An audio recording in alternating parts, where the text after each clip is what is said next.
I recently travelled to Europe for about 4 months. We just made it to Amsterdam. I'm here in Bordeaux. Nobody sleeps here in Copenhagen. Authentic Italian pizza. The most colourful street in Venice. On the path of the gods in Italy right now. At the top of the Eiffel Tower. We're in King's Landing. In the French Riviera, Greece.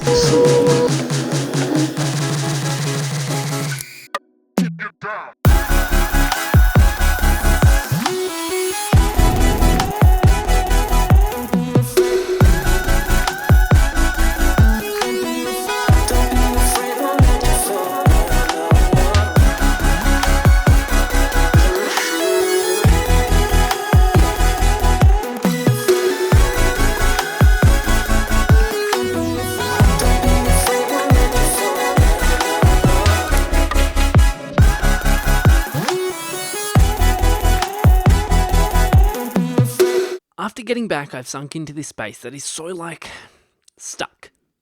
I haven't even been able to create. I can't organise my life. I can't meditate. I can't socialise. I can't do anything. So I thought I'd reflect on my trip to try and work out what happened, why everything seems so different in Europe and Morocco, and to try to make sense of all of this.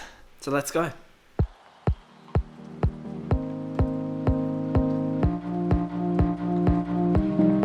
We started off in Morocco, one of the most diverse and culturally rich countries I've ever visited. We arrived in Casablanca and saw a huge mosque. It was cool. Then we took off around the country, saw some markets, went to this crazy city that was all blue.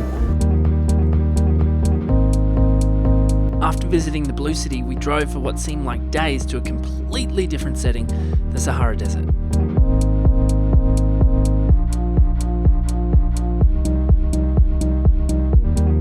Then we went and saw an indigenous Moroccan family. We were met with so much joy everywhere we went, and to be honest, seeing the mix of different cultures in this incredible country all living in harmony with one another, with no social distinctions or separateness between them, I realised that Morocco is one of the only places I've been where a true sense of oneness between races has been achieved.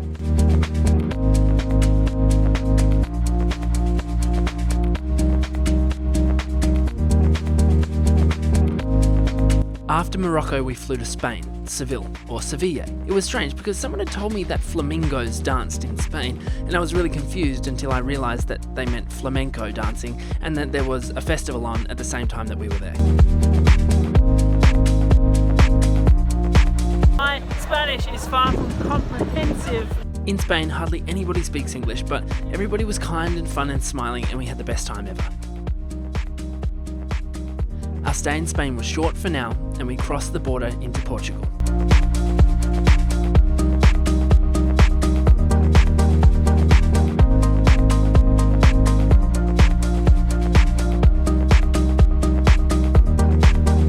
We saw some incredible sunsets, surfed some incredible waves, and hung out with great friends. Then our car broke down.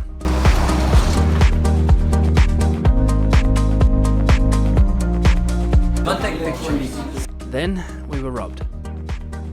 It was shit. Right now, I hate Portugal right now.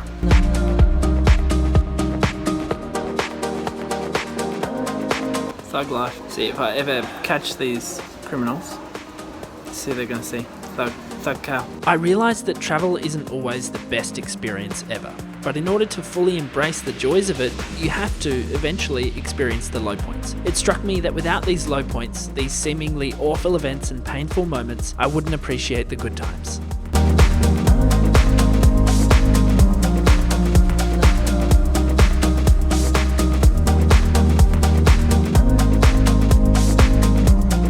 We moved on, slowly, picking up the pieces along the way, dealing with insurance companies, camera stores, new streets, new places, one of which was San Sebastian, another Biarritz. We ate chocolate, drank wine, surfed, met some incredible friends and started to feel better. I didn't film much. Literally just eating a plain baguette out of the bag. The food was different here. We ate baguettes and tarts and heaps of gluten, but we felt fine. And we've got a war against bread, don't we? But I'm trying to work out what is the difference between our bread and their bread, because you rarely see someone overweight. And then I realised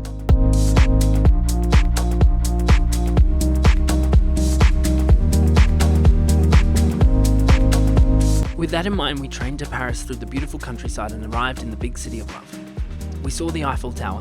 We are climbing the Eiffel Tower. Climbed it, shit ourselves, Help. and moved on. We saw so much cool stuff in Paris, like the Louvre, churches, and more churches, and parks, and more parks. And I ate snails too. It's good.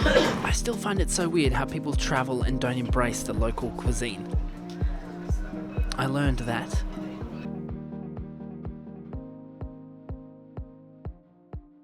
France crept up on us and quickly became our favourite country so far.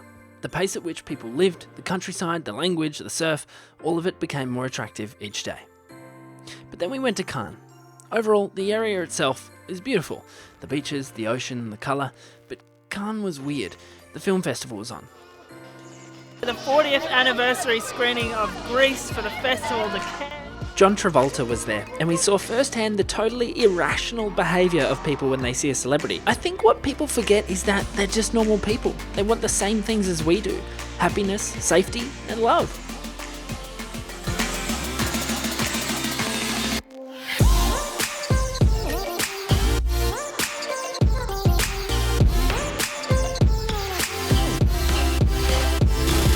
After Cannes, we rolled on to Italia. We didn't sleep last night. Espresso. This will help. We saw Venice. It was colourful.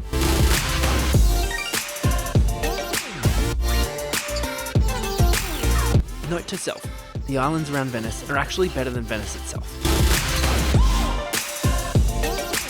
We went to Cinque Terre after that. What? 5 villages sitting on the Italian Riviera coastline. It was crowded, but super cool.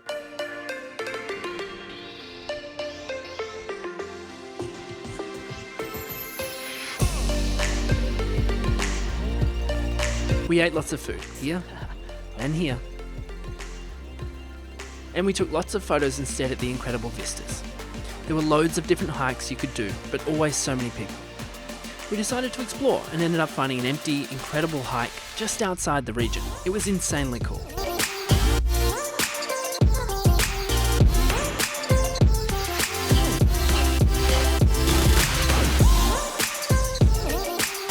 Cinque Terre was great, but the Amalfi Coast was calling.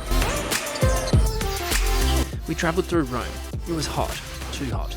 It was crowded, too crowded. In the Vatican City, the Pope just spoke, and there's a lot of church bells, a lot of people. It's crazy. We left, but not before experiencing the city.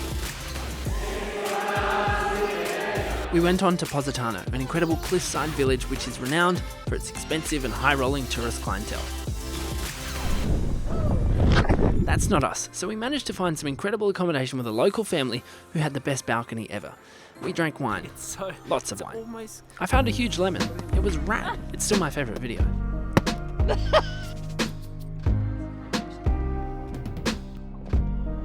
We swam a lot too and did flips and just hung out without an agenda, without a schedule. From the food to the lifestyle to the accommodation, we found that everything Mediterranean meant keeping it simple. And I think sometimes that's a great way to be. Positano ended too quickly, but on the cards was Copenhagen and Amsterdam. Copenhagen! Copenhagen! We rode around the city and were completely astonished at the lack of cars and abundance of bikes. The system worked incredibly well. Huge dedicated bike lanes, and you see the instant results of it on the roads on which there are so few cars. I hate beer, but I found this incredible sour one that I actually liked. I had a couple, got drunk and then rode home. Then we stole a boat. No, not really. We rented a boat, and even though I had no idea what I was doing, I drove us around Copenhagen on the water. Full swan. After Copenhagen, we bussed to Amsterdam. It was gnarly. People do actually smoke weed everywhere. I'm not really sure how I feel about it. There's a funny smell in the air. Alright, Amsterdam. We saw some windmills, ate some cheese, and caught a boat. We sat in the park for hours and hours. I realised that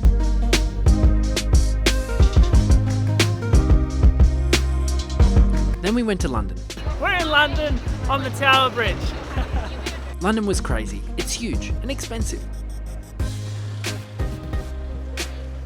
We got an insider's tour of Wimbledon and got to have lunch where the Queen eats.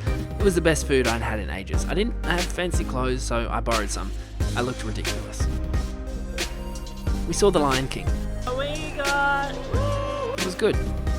We went to Harry Potter World. It was probably the best day of my life. I'm currently in the Great Hall at Hogwarts. We visited filming locations, jumped on the Hogwarts Express, hung out in the Forbidden Forest, and I wish that I could attend Hogwarts. In all seriousness, it inspired me to dedicate my life to film and telling stories, and I seriously have so much creative energy at the moment, it's insane. I realised that the books that I had read dozens of times over and over again had in a huge way shaped my life up until this point by getting me obsessed with storytelling. I was feeling so inspired leaving London, but then this happened. What's up, guys? So the drama continues. Wizz Air, probably the worst airline in the world. We went to check into our flight to Croatia this morning. We have our emergency passports because ours was stolen. Wizz Air lady said, no, we can't actually let you check in because you have emergency passports and you won't be allowed into Croatia. My energy shifted. I was deflated, my creative energy gone. I learned the hard way that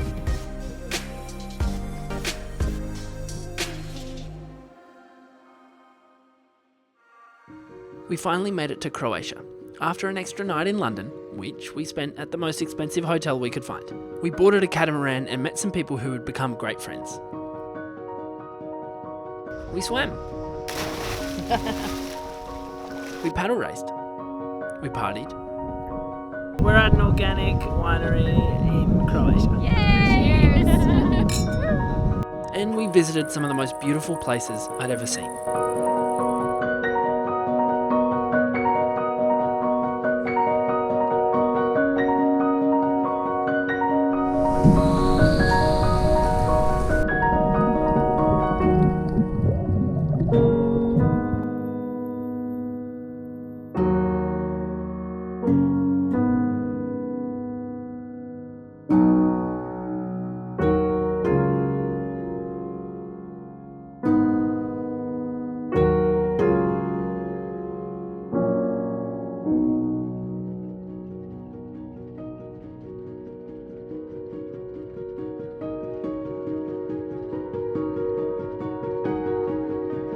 Pretty much spent all day on the ocean, and it's just such a great way to spend any sort of day.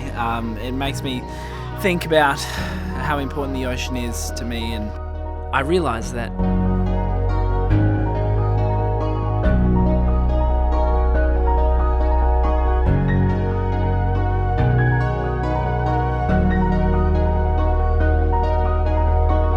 we finished our sail, said goodbye to our friends and went to... King's Landing. Okay, it's not actually called King's Landing, it's called Dubrovnik, and it's a super cool town with views like this.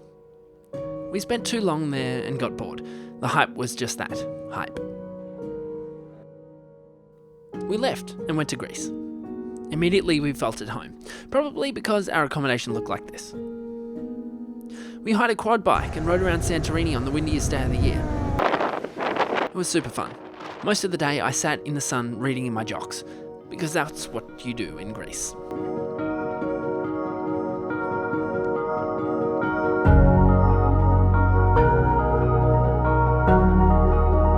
The food was incredible. Everybody ate together and shared from the same platters. It was then that I realised that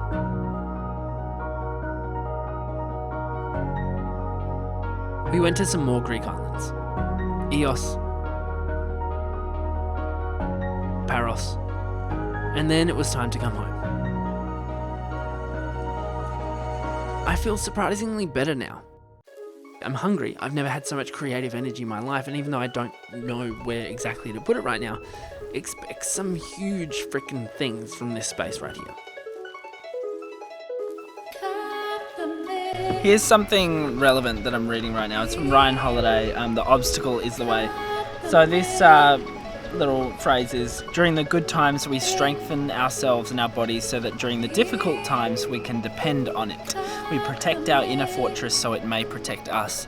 This is what this whole trip is about. It's about rebuilding and getting ready for the next chapter.